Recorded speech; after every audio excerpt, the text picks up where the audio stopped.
nom du Père, du Fils et du Saint-Esprit. Amen.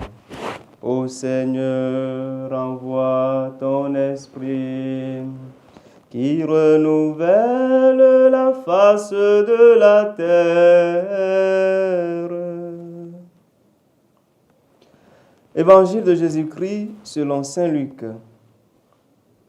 En ce temps-là, comme Jésus était en train de parler, une femme éleva la voix au milieu de la foule pour lui dire : « Heureuse la mère qui t'a porté en elle et dont les seins t'ont nourri. » Alors Jésus lui déclara : « Heureux plutôt ceux qui écoutent la parole de Dieu et qui la gardent. » Acclamons la parole de Dieu.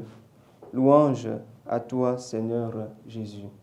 Frères et sœurs, aujourd'hui, nous écoutons les meilleurs des éloges que Jésus pouvait faire à sa propre mère, à travers la réplique donnée à cette femme prise d'admiration pour celle qui a porté Jésus en elle et l'a nourri de son sein. Jésus indique la source du bonheur de Marie, sa mère et notre mère. Écouter la parole de Dieu et la mettre en pratique. Certes, Marie est bien la mère de Jésus parce qu'elle a porté en son sein, mais elle l'est également et parfaitement d'ailleurs parce qu'elle a su l'écouter et lui obéir. C'est à cause de cette docilité à la parole du Seigneur qu'Élisabeth déjà l'a proclamée bienheureuse.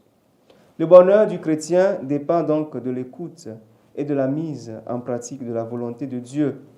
Et à ce niveau, nous ne pouvons ne pas nous référer à la Vierge Marie, car elle est en effet celle qui réalisa de façon la plus parfaite l'obéissance de la foi.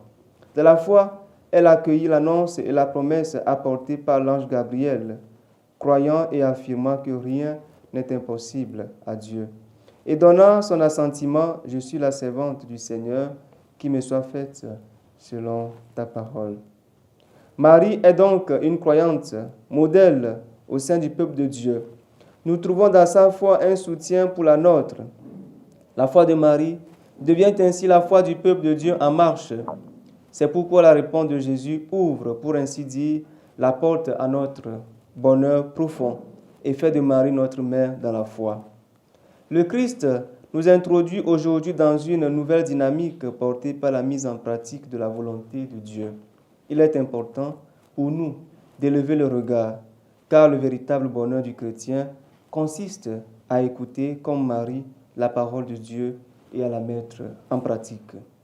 Laissons la parole de Dieu être la lumière de nos vies, et comme Marie, nous serons comblés des bénédictions de Dieu, notre Père. Que sa grâce nous accompagne tout au long de cette journée. Au nom du Père, du Fils et du Saint-Esprit. Amen.